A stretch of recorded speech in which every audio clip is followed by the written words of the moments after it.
Now we turn to 1-year milestones. So in review, we came up with a big vision, a vision that was bigger than a year. Because if we keep our vision just to a year, it's like we can't actually see the horizon. We're just in the forest. We can't see the forest for the trees that are in our way. So we want enough of a vision to be able to see far enough in the future so we can really orient our lives to a long-term good plan. Now, 1-year milestones happen after we've done the SWOT and looked at the critical issues and have some strategies, because now we can say, well, where could we actually be in a year? And milestone comes from these rock cairns that humans would build, and they put it on the trail, and it was a way of knowing, hey, you're on the right path as you'd come up to a cairn, or a cairn is sometimes how it's pronounced, CAIRN. Now, what we're trying to do is we're saying, so okay, we have a 3-year plan, right? But where could we actually get by when? Where could we actually get in 1 year?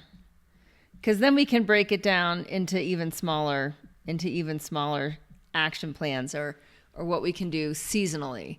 And that's really where we want to get to. So this is just saying, like, hey, what's this first big chunk that we can really align ourselves to then get to the next place and then eventually end up at the 3-year. So I'm going to read a little bit from Master Review on 1-year milestones. In a short story by Haruki Murakami, the protagonist, a young man, reflects on what an older gentleman taught him. Your brain is made to think about difficult things, to help you get to the point where you understand something that you didn't at first. And that becomes the cream of your life. The rest is boring and worthless. End quote. So mental focus is rare in the short attention span of modern culture. Fire element engages deep thinking. If you've been doing the exercises up to this point and you've processed your vision and your critical issues into the most effective strategies, you can set milestones for a year and perhaps longer. Rock cairns on ancient paths informed our ancestors when they'd arrive at a destination. These stacked stones, or milestones, still serve as landmarks with which to orient oneself. In this section, we'll create milestones to serve as SMART goals for the journey. SMART stands for specific, measurable, actionable, realistic, and time-bound. Following these as if they were a stack of rocks marking milestones on the trail, you can reach the point where you want to be at a certain time. Now, since I wrote this, COVID happened, and there's this guy, Vern Harnish, who I really admire. And right when COVID was first going down, he introduced SMART goals versus FAST goals. Now, FAST goals are frequently discussed, ambitious, specific, and transparent. So we're going to include both SMART and FAST in how to create your 1-year milestones.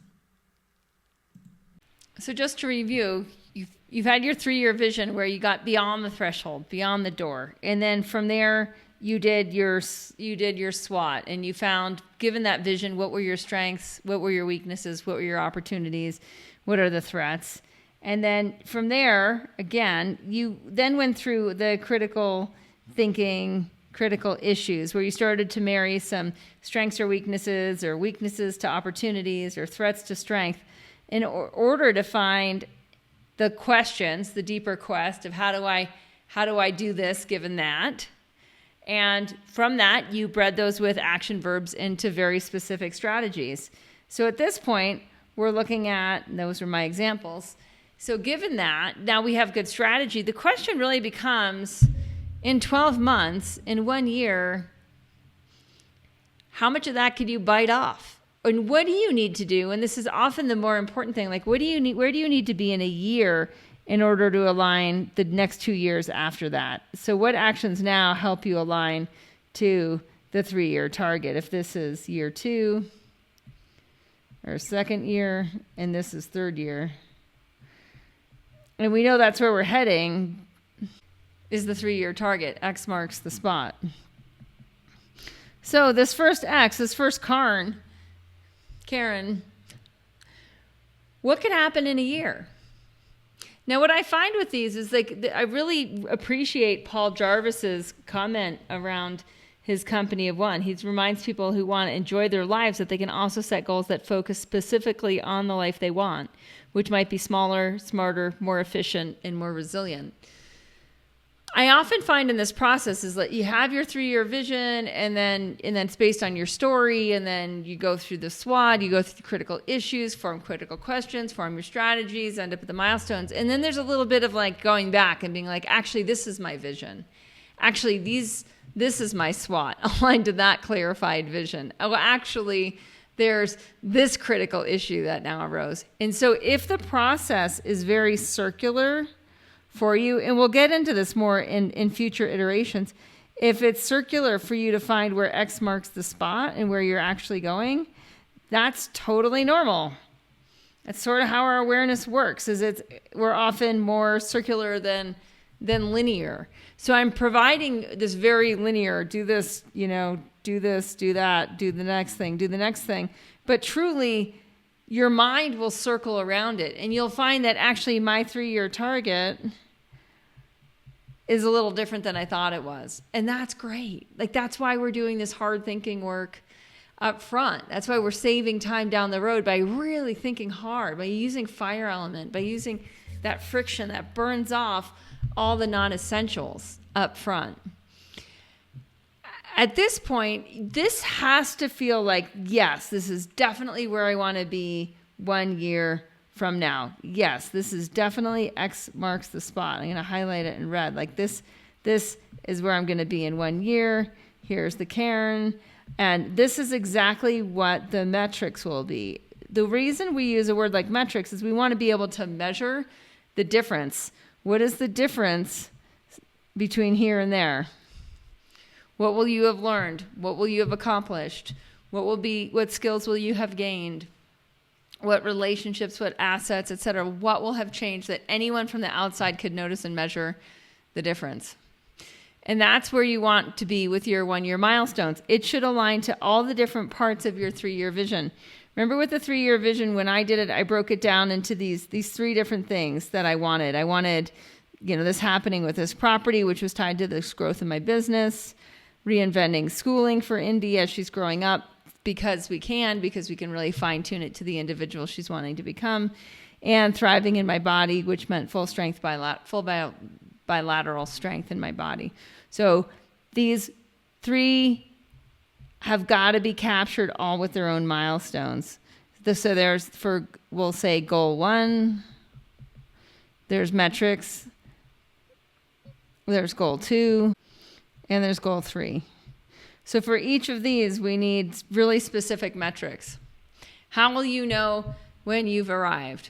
I finished the manuscript of my book, or I submitted my manuscript to 4 publishers, or I self-published my book, or, whatever the goal is. Like, I've healed the left and right side of my body, right? Whatever the goal is, where are you going to be in 1 year from now? And once we've done that, then we can go into seasonal milestones. So seasonal milestones will help us get from here to there. So it's really fascinating. Like, what most people usually focus on is just getting from here to there, instead of actually looking at the whole path. And the problem is when we're just focusing from one to the next, and we're just really in short-term focus, is it's hard to actually end up where you actually want to go in the 3 years. Because what often happens is that we're making short-term decisions, and then from X we're like, oh, maybe we'll go here, but here then might end up way over here, which is really a huge differential from over there. So I'm just going to highlight this path in green, right? At this point, you could end up at this X, or you could end up at this X. Now, it's important to realize that the decisions you're making in the beginning are really going to change your trajectory. One example of that in my life was when I decided to pivot online around it was between my first online course I taught in 2007, 2008. So it was around then I made that goal of like, hey, in 2 years, so 2nd year milestone, in 2 years, I want to be entirely making money on the internet. Now, that was a bigger thing in 2010 than it is in 2020 or whenever you're watching this. So to know that, these decisions you're making early on by setting those big goals, you're going to need to line up what's happening seasonally so that you actually get to the right cairn, you get to the right space. Because had I been on, not thinking about those things, I probably wouldn't have been set up to dramatically grow my business when all companies went online, right? I was set up for that. I'd already had a huge learning curve and the things I needed to get in these seasonal milestones from A to B, from B to C, from C to D, right? And that's the whole point of doing this, is you're taking the time to think way out in advance and to get very, very clear on how will I know I've arrived. That's really what the metrics are. How will I know? And how can I measure? How can I measure so that other people can recognize when I've been there? So we can measure in terms of money is a measure. You can create a own self-measurement system. Like say right now I have inflammation in my body and it's creating I only have 30% strength on the left side and 100% on the right. Then I would judge that as maybe a 3 out of 10. And if I want to be a 10 out of 10, well, I would know what that would feel like by my own measurement. So how can I measure? You could also do a strength test. Like you could take it to a gym and have a physical therapist measure that strength, and they would give you their own metrics that you could then check with.